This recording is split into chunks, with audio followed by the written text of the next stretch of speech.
Hello everyone, once again welcome back to my YouTube channel. ഇന്നത്തെ വീഡിയോയുടെ നിങ്ങളുമായി share ചെയ്യാൻ പോകുന്നത് പൊതുവെ പുരുഷന്മാർ ചെയ്യുന്ന ചില മിസ്റ്റേക്കുകളെ കുറിച്ചാണ്. ഇനി പറയാൻ പോകുന്ന ഈ മിസ്റ്റേക്കുകൾ നിങ്ങളുടെ റിലേഷൻഷിപ്പിൽ ചെയ്യുകയാണെങ്കിൽ നിങ്ങളെ സ്നേഹിക്കുന്ന പെൺകുട്ടിക്ക് അല്ലെങ്കിൽ നിങ്ങളുടെ ലൈഫ് പാർട്ട്ണർക്ക് പൊതുവെ അവർ സ്നേഹിക്കപ്പെടുന്നില്ല എന്നുള്ളൊരു തോന്നൽ ഉണ്ടാകാൻ ഇത് കാരണമാകും.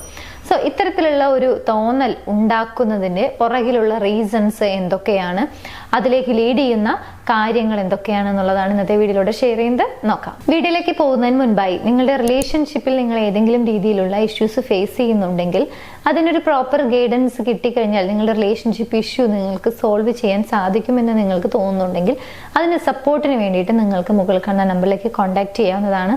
നിങ്ങളുടെ ഇഷ്യൂ എന്താണ് എന്നുള്ളത് കൃത്യമായി കമ്മ്യൂണിക്കേറ്റ് ചെയ്യുകയാണെങ്കിൽ അതിന്റെ ഗൈഡൻസ് ഞങ്ങളുടെ ടീം നിങ്ങൾക്ക് പ്രൊവൈഡ് ചെയ്യുന്നതാണ്.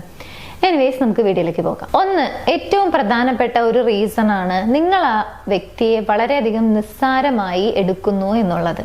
അതായത് അവരെന്ത് ചെയ്തു കഴിഞ്ഞാലും അതിനെ വളരെയധികം ടേക്കിംഗ് ഫോർ ഗ്രാൻറ്റഡ് എന്നുള്ള ഒരു ആറ്റിറ്റ്യൂഡിലാണ് നിങ്ങളെ സ്നേഹിക്കുന്ന ആ ഒരു പെൺകുട്ടിയെ നിങ്ങൾ ട്രീറ്റ് ചെയ്യുന്നത് എന്നുണ്ടെങ്കിൽ സ്വാഭാവികമായിട്ടും അവരെടുക്കുന്ന എഫേർട്ടുകൾ നിങ്ങൾ റെക്കഗ്നൈസ് ചെയ്യുന്നില്ലേ, അല്ലെങ്കിൽ അതിനൊരു വാല്യൂ കൊടുക്കുന്നില്ലേ, അല്ലെങ്കിൽ ഞാൻ എടുക്കുന്ന എഫേർട്ടുകളൊക്കെ വളരെയധികം വേസ്റ്റ് ആയി പോകുന്ന ഒരു ഫീലാണോ, അല്ലെങ്കിൽ ആ വ്യക്തി എന്നെ സ്നേഹിക്കുന്നില്ലേ, ഇങ്ങനെയൊക്കെയുള്ള തോന്നലുകൾ ഉണ്ടാകുന്നതിനുള്ള ഒരു റീസൺ ആയി മാറും എന്നുള്ളതാണ്. സോ അവരെടുക്കുന്ന എഫേർട്ടുകളെ അല്ലെങ്കിൽ ആ റിലേഷൻഷിപ്പ് മെയിൻറ്റെയിൻ ചെയ്യുന്നതിന് വേണ്ടി അവർ ഒരുപാട് കാര്യങ്ങൾ ചെയ്യുന്നുണ്ടായിരിക്കും, ഒരുപാട് കാര്യങ്ങൾ ഇൻവെസ്റ്റ് ചെയ്യുന്നുണ്ടായിരിക്കും. പക്ഷെ ആ കാര്യങ്ങളെയൊക്കെ നിങ്ങൾ വളരെയധികം നിസ്സാരമായാണ് എടുക്കുന്നത്. അതൊന്നും അത്ര വലിയ കാര്യമല്ല, അല്ലെങ്കിൽ അത് അവർ നിർബന്ധമായും ചെയ്യേണ്ട കാര്യമാണ്, അത് അവരുടെ റെസ്പോൺസിബിലിറ്റി ആണ്. ഇങ്ങനെയൊക്കെയുള്ള ഒരു ആറ്റിറ്റ്യൂഡിലാണ് ആ വ്യക്തിയെ നിങ്ങൾ കണ്ടിന്യൂസ് ആയി ട്രീറ്റ് ചെയ്യുന്നത് എന്നുണ്ടെങ്കിൽ സ്വാഭാവികമായിട്ടും ആ വ്യക്തിക്ക് ഒരു സ്നേഹം ഫീൽ ചെയ്യുന്നില്ല, അല്ലെങ്കിൽ എന്നെ സ്നേഹിക്കുന്നില്ല എന്നുള്ളൊരു തോന്നൽ ഉണ്ടാകാൻ ഇത് കാരണമാകും. സോ ഒന്നാമത്തെ ഏറ്റവും പ്രധാനപ്പെട്ട ഒരു മിസ്റ്റേക്ക് എന്ന് പറയുന്നതും ഇത് തന്നെയാണ്, അവരെ വളരെയധികം നിസ്സാരമായി ട്രീറ്റ് ചെയ്യുന്നു എന്നുള്ളത്. രണ്ടാമത്തെ ഒരു പ്രധാനപ്പെട്ട മിസ്റ്റേക്ക് ആണ് ഇമോഷണൽ സപ്പോർട്ട് പ്രൊവൈഡ് ചെയ്യുന്നില്ല എന്നുള്ളത്. അതായത് ലാക്ക് ഓഫ് ഇമോഷണൽ സപ്പോർട്ട്. പൊതുവെ സ്ത്രീകൾ അവർ സ്നേഹിക്കുന്ന വ്യക്തിയിൽ നിന്നും അല്ലെങ്കിൽ അവർ റിലേഷൻഷിപ്പിലായിരിക്കുന്ന സമയത്ത് അവർ ഇഷ്ടപ്പെടുന്ന വ്യക്തിയിൽ നിന്നും ഏറ്റവും കൂടുതൽ ആഗ്രഹിക്കുന്ന ഒരു കാര്യമാണ് ഇമോഷണൽ സപ്പോർട്ട് എന്ന് പറയുന്നത്. ഒരു പക്ഷെ അവർ പറയുന്ന കാര്യങ്ങൾ ജഡ്ജ്മെന്റ് ഇല്ലാതെ അവരെ കേട്ടിരിക്കുക, അല്ലെങ്കിൽ അവർ പറയുന്ന കാര്യങ്ങൾ ഒന്ന് ലിസൺ ചെയ്യുക എന്നുള്ളത് മാത്രമാണ് അവരുടെ ആവശ്യം. അവർ നേരിടുന്ന ചലഞ്ച് അല്ലെങ്കിൽ അവരുടെ ലൈഫിൽ ഒരു പ്രോബ്ലം വന്നു, അതെല്ലാം അവർക്ക് ഒരു പക്ഷേ ഒറ്റയ്ക്ക് സോൾവ് ചെയ്യാൻ കഴിയുന്ന ഒരു കാര്യമാണ്.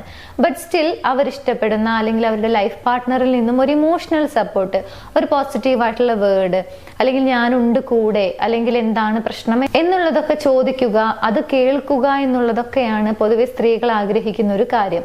പക്ഷെ ഈ രീതിയിലുള്ള ഒരു മെന്റൽ സപ്പോർട്ട് അല്ലെങ്കിൽ ഒരു ഇമോഷണൽ സപ്പോർട്ട് ഒന്നും തീരെ പ്രൊവൈഡ് ചെയ്യുന്നില്ലെങ്കിൽ ഇതും ആ വ്യക്തി സ്നേഹിക്കപ്പെടുന്നില്ല എന്നുള്ള ഒരു ചിന്തയിലേക്ക് ഇത് മാറും എന്നുള്ളതാണ്, അല്ലെങ്കിൽ അങ്ങനെയുള്ള ഒരു തോന്നൽ ഉണ്ടാക്കാൻ കാരണമാകുന്ന മറ്റൊരു മിസ്റ്റേക്കാണ് ലാക്ക് ഓഫ് ഇമോഷണൽ സപ്പോർട്ട്. അല്ലെങ്കിൽ ഇമോഷണൽ സപ്പോർട്ട്, അവരെ ഒട്ടും ഇമോഷണലി നിങ്ങൾ സപ്പോർട്ട് ചെയ്യുന്നില്ല, അല്ലെങ്കിൽ അവർക്ക് വരുന്ന ഫീലിങ്സുകളെ നിങ്ങൾ മനസ്സിലാക്കുന്നില്ല, അവർക്ക് പറയാനുള്ള കാര്യങ്ങൾ ശ്രദ്ധിക്കുന്നില്ല, അത് ലിസൺ ചെയ്യുന്നില്ല എന്നൊക്കെ ഉണ്ടെങ്കിൽ ഇതും ഒരു മിസ്റ്റേക്ക് തന്നെയാണ് റിലേഷൻഷിപ്പിനെ സംബന്ധിച്ചിടത്തോളം. 3, നെഗ്ലെക്റ്റിംഗ് ക്വാളിറ്റി ടൈം. ക്വാളിറ്റി ടൈം എന്ന് പറയുന്ന ഒരു കാര്യം നിങ്ങളുടെ റിലേഷൻഷിപ്പിൽ ഇല്ല എന്നുണ്ടെങ്കിൽ, അല്ലെങ്കിൽ നിങ്ങൾ സ്നേഹിക്കുന്ന വ്യക്തിക്ക് നിങ്ങളുടെ ലൈഫിലെ ചെറിയൊരു ഭാഗം സമയം നിങ്ങൾ ഒട്ടും കൊടുക്കുന്നില്ലെങ്കിൽ, അവർക്ക് പറയാനുള്ള കാര്യങ്ങൾ നിങ്ങൾ ശ്രദ്ധിക്കുന്നില്ല, കേൾക്കുന്നില്ല, അവരോട് കാര്യങ്ങൾ സംസാരിക്കുന്നില്ല, ഇൻ കേസ് നിങ്ങൾ ഒരുപാട് കാര്യങ്ങളിൽ എൻഗേജ്ഡ് ആയിട്ടുള്ള ഒരു വ്യക്തിയായിരിക്കാം, അതായത് വളരെ ബിസി ആയിട്ടുള്ള ഒരു ലൈഫ് ലീഡ് ചെയ്യുന്ന ഒരു വ്യക്തിയായിരിക്കാം. പക്ഷെ നിങ്ങളുടെ ലൈഫിൽ ഒരു 1 hour ഒരു 2 hour നിങ്ങൾക്ക് ആ വ്യക്തിക്ക് കൊടുക്കാൻ കഴിയുന്നില്ലെങ്കിൽ, ഇൻ കേസ് ആ ഒരു സമയത്ത് നിങ്ങൾ അവരെ കാണുന്നുണ്ട്, മീറ്റ് ചെയ്യുന്നുണ്ട്, ബട്ട് സ്റ്റിൽ അത് അവർക്കായിട്ട് നിങ്ങൾ പ്രൊവൈഡ് ചെയ്യാൻ കഴിയുന്നില്ല, അത് കംപ്ലൈൻസുകളായിട്ടും മറ്റുള്ള ആളുകളെ കുറ്റപ്പെടുത്തിക്കൊണ്ടും അല്ലെങ്കിൽ ആ വ്യക്തിയെ തന്നെ കുറ്റപ്പെടുത്തിക്കൊണ്ടൊക്കെയാണ് ആ ഒരു ടൈം സ്പെൻഡ് ചെയ്യുന്നത് എന്നുണ്ടെങ്കിൽ അവിടെ മെമ്മറബിൾ ആയിട്ടുള്ള അല്ലെങ്കിൽ എൻജോയബിൾ ആയിട്ടുള്ള ഒരു സംഭവം നടക്കുന്നില്ല. അവർക്ക് പിന്നീട് നിങ്ങളുടെ ആബ്സെൻസിലും നിങ്ങളെ മിസ് ചെയ്യാനോ അല്ലെങ്കിൽ നിങ്ങളോട് കൂടുതൽ ഇഷ്ടം തോന്നാനുള്ള ഒരു സാധ്യത കുറയും എന്നുള്ളതാണ്. സോ അത്തരത്തിൽ ഒരു ക്വാളിറ്റി ടൈം, അത് വളരെ കുറഞ്ഞ ഒരു സമയമാണെങ്കിൽ പോലും ആ ഒരു ക്വാളിറ്റി ടൈം എന്ന് പറയുന്ന ഒരു കാര്യം ആ റിലേഷൻഷിപ്പിൽ ആബ്സെന്റ് ആയി കിടക്കുകയാണെങ്കിൽ അതാണ് ഒരു വ്യക്തിയെ സംബന്ധിച്ചിടത്തോളം, എസ്പെഷ്യലി നിങ്ങൾ സ്നേഹിക്കുന്ന ആ ഒരു പെൺകുട്ടിയെ സംബന്ധിച്ചിടത്തോളം അവർ സ്നേഹിക്കപ്പെടുന്നില്ല എന്നുള്ള ഒരു തോന്നൽ ഉണ്ടാകുന്നതിന് കാരണമാകുന്നത്. ഇനി 4ാമത്തെ മിസ്റ്റേക്ക് ആണ് ഫെയിലിയർ ടു ഷോ അഫെക്ഷൻ. നിങ്ങൾക്ക് തോന്നുന്ന അഫെക്ഷൻ ഉണ്ടായിരിക്കും, നിങ്ങൾക്ക് അവരോട് തോന്നുന്ന ലവ്, സ്നേഹമായിരിക്കാം, ഇഷ്ടമായിരിക്കാം, പ്രണയമായിരിക്കാം, അല്ലെങ്കിൽ അവരോടുള്ള ആ ഒരു കെയറിങ്, അല്ലെങ്കിൽ അവരെ നിങ്ങൾ അഡ്മയർ ചെയ്യുന്നുണ്ട്, അല്ലെങ്കിൽ അവരെക്കുറിച്ചുള്ള നിങ്ങളുടെ കൺസേൺസ് ആയിരിക്കാം. ഇങ്ങനെയുള്ള കാര്യങ്ങളൊന്നും നിങ്ങൾ എക്സ്പ്രസ് ചെയ്യുന്നില്ലെങ്കിൽ, അത് വെർബലി ആയിരിക്കാം, നിങ്ങളുടെ ആക്ഷൻസിലൂടെ ആയിരിക്കാം, പക്ഷെ ഈ 2 രീതിയിലും നിങ്ങൾ അവരോട് നിങ്ങളുടെ ഉള്ളിലുള്ള ആ ഫീലിങ്സ് ഒരു രീതിയിലും നിങ്ങൾ എക്സ്പ്രസ് ചെയ്യുന്നില്ല എന്നുണ്ടെങ്കിൽ കംപ്ലീറ്റ്ലി ആ സൈഡ് ഒരു ആബ്സെന്റ് ആയിട്ടാണ് കിടക്കുന്നത്. അങ്ങനെയുള്ള സ്നേഹം നിറഞ്ഞ വാക്കുകളോ അല്ലെങ്കിൽ അവരെ ഒന്ന് കോംപ്ലിമെന്റ് ചെയ്യുക, അവരെ കുറിച്ച് അന്വേഷിക്കുക, അവരെ ഓക്കെ ആണോ എന്നുള്ള ഒരു ചോദ്യം, അല്ലെങ്കിൽ അവരുടെ ലൈഫിൽ അവർ ഒരുപാട് കാര്യങ്ങൾക്ക് വേണ്ടി ട്രൈ ചെയ്യുന്ന ഒരു വ്യക്തിയാണെങ്കിൽ അതിനൊരു സപ്പോർട്ട് കൊടുക്കുന്നില്ല. ഇത്തരത്തിൽ യാതൊരു രീതിയിലും അവരോടുള്ള ആ ഒരു എഫെക്ഷൻ നിങ്ങൾ ഷോ ചെയ്യുന്നില്ല എന്നുണ്ടെങ്കിൽ സ്വാഭാവികമായിട്ടും ആ വ്യക്തിക്ക് ഉണ്ടാകാൻ സാധ്യതയുള്ള ഒരു തോട്ടാണ് ഞാൻ സ്നേഹിക്കപ്പെടുന്നില്ല എന്നുള്ളത്.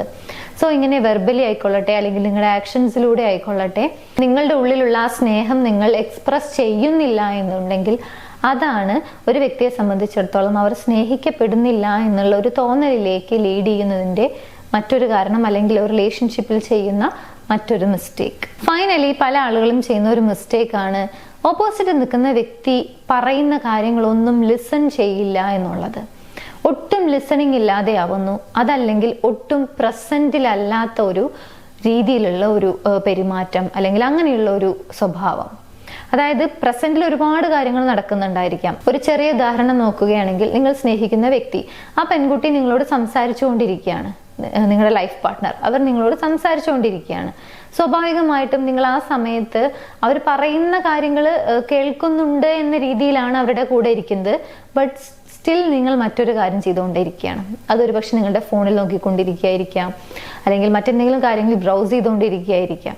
ഇത്തരത്തിൽ അവർ പറയുന്ന കാര്യങ്ങളൊന്നും ശ്രദ്ധിക്കുന്നില്ല, കേൾക്കുന്നില്ല, മനസ്സിലാക്കുന്നില്ല എന്നുണ്ടെങ്കിൽ, ഇത് ഏതെങ്കിലും 1-2 തവണയല്ല, ഇങ്ങനെ തന്നെയാണ് കണ്ടിന്യൂസ് ആയിട്ട് നിങ്ങൾ അവരുമായിട്ട് കമ്മ്യൂണിക്കേറ്റ് ചെയ്യുന്നത് എന്നുണ്ടെങ്കിൽ സ്വാഭാവികമായിട്ടും അവരുടെ ഉള്ളിൽ ഉണ്ടാകാൻ സാധ്യതയുള്ള ഒരു തോട്ടാണ് ഞാൻ പറയുന്നതൊന്നും കേൾക്കുന്നില്ല, അല്ലെങ്കിൽ ഞാൻ പറയുന്ന കാര്യങ്ങൾക്കൊന്നും തീരെ വാല്യൂ നൽകുന്നില്ലേ, ഞാൻ പറയുന്ന കാര്യങ്ങൾക്ക് ഇമ്പോർട്ടൻസ് ഇല്ലേ, അല്ലെങ്കിൽ എനിക്ക് ഇമ്പോർട്ടൻസ് ഇല്ലേ, ഇങ്ങനെയുള്ള ഒരു തോന്നലിലേക്ക് അത് ലീഡ് ചെയ്യും എന്നുള്ളതാണ്.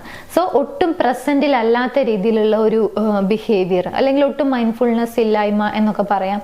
അതേപോലെ തന്നെ അവർ പറയുന്ന കാര്യങ്ങളിൽ ഒട്ടും താല്പര്യം പ്രകടിപ്പിക്കാതിരിക്കുക, അല്ലെങ്കിൽ അവർ സംസാരിക്കുന്ന സമയത്ത് അത് ലിസൺ ചെയ്യാതെ വളരെ ഡിഫെൻസീവായിട്ട് സംസാരിക്കുക, അല്ലെങ്കിൽ അവരെ കുറ്റപ്പെടുത്തിക്കൊണ്ട് സംസാരിക്കുക, അല്ലെങ്കിൽ കാര്യങ്ങൾ അവർ പറയുന്നത് മുഴുവനാക്കാൻ സമ്മതിക്കാത്ത രീതിയിൽ അവരെ മുൻവിധിച്ചുകൊണ്ട്, അതായത് വളരെയധികം മുന്നേ തന്നെ ജഡ്ജ് ചെയ്തുകൊണ്ട് കാര്യങ്ങൾ അങ്ങ് അവസാനിപ്പിക്കുക.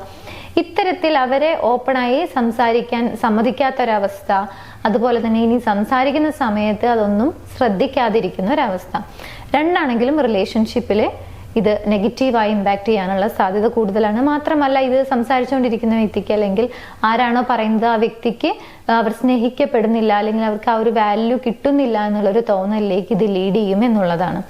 ഈ പറയുന്ന കാര്യങ്ങളൊക്കെ ഒരു റിലേഷൻഷിപ്പിൽ അറിഞ്ഞോ അറിയാതെ ചെയ്യുന്ന മിസ്റ്റേക്കുകളായിരിക്കാം. പക്ഷെ ഇതെല്ലാം ഒരു റിലേഷൻഷിപ്പിനെ സംബന്ധിച്ചിടത്തോളം മിസ്റ്റേക്ക് ആണ്. എസ്പെഷ്യലി ഓപ്പോസിറ്റ് നിൽക്കുന്ന വ്യക്തിക്ക് ഞാൻ സ്നേഹിക്കപ്പെടുന്നില്ല എന്നുള്ളൊരു തോന്നലിലേക്ക് ഇത് ലീഡ് ചെയ്യും എന്നുള്ളതാണ്. അങ്ങനെയുള്ള ഒരു തോന്നൽ മനസ്സിലുണ്ടായി കഴിഞ്ഞാൽ, അല്ലെങ്കിൽ ആ ഒരു കാര്യം തന്നെ കണ്ടിന്യൂസ് ആയിട്ട് നമുക്ക് എക്സ്പീരിയൻസ് ചെയ്യാൻ തുടങ്ങി കഴിഞ്ഞാൽ ആ റിലേഷൻഷിപ്പിനോടുള്ള ഒരു ഇൻട്രസ്റ്റ് കുറയാൻ ഇത് കാരണമാകും. പതിയെ പതിയെ ആ റിലേഷൻഷിപ്പ് അങ്ങ് ഇല്ലാണ്ടാവും എന്നുള്ളതാണ്. സോ ഈ കാര്യങ്ങൾ മനസ്സിലാക്കി കഴിഞ്ഞാൽ അതിന്റെ സൊല്യൂഷൻ ഇതിൽ തന്നെ ഉണ്ട് എന്നുള്ളതാണ്. ആക്റ്റീവ് ലിസണിങ് ഇല്ല എന്നുണ്ടെങ്കിൽ തീർച്ചയായിട്ടും നമ്മൾ അവരെ ലിസൺ ചെയ്യാൻ വേണ്ടി ശ്രമിക്കുക. അവർ പറയുന്ന കാര്യങ്ങൾ ജഡ്ജ്മെന്റ് ഒന്നും ഇല്ലാതെ അവരെ കേട്ടിരിക്കുക, മനസ്സിലാക്കാൻ ശ്രമിക്കുക. At the same time quality time spend ചെയ്യുക. ഇങ്ങനെ ഇതിൽ തന്നെ അതിനുള്ള സൊല്യൂഷനും ഉണ്ട്. അങ്ങനെ ചെയ്യുകയാണെങ്കിൽ തീർച്ചയായിട്ടും ഏത് റിലേഷൻഷിപ്പ് ആണെങ്കിലും നമുക്ക് വളരെയധികം ഹെൽത്തി ആയിട്ട് മുന്നോട്ട് കൊണ്ടുപോകാൻ കഴിയും എന്നുള്ളതാണ്. എനിവേസ്, ഈ വീഡിയോ നിങ്ങൾക്ക് യൂസ്ഫുൾ ആണെന്ന് വിചാരിക്കുന്നു. യൂസ്ഫുൾ ആണെങ്കിൽ മറ്റുള്ള ആളുകളിലേക്ക് ഷെയർ ചെയ്യാൻ മറക്കരുത്. എന്റെ യൂട്യൂബ് ചാനൽ നിങ്ങൾ ആദ്യമായാണ് കാണുന്നത് എന്നുണ്ടെങ്കിൽ, പുതിയ വീഡിയോസ് കാണാൻ താല്പര്യം ഉണ്ടെങ്കിൽ ചാനൽ സബ്സ്ക്രൈബ് ചെയ്യാനും മറക്കരുത്. നമുക്ക് മറ്റൊരു വീഡിയോയിൽ കാണാം. താങ്ക്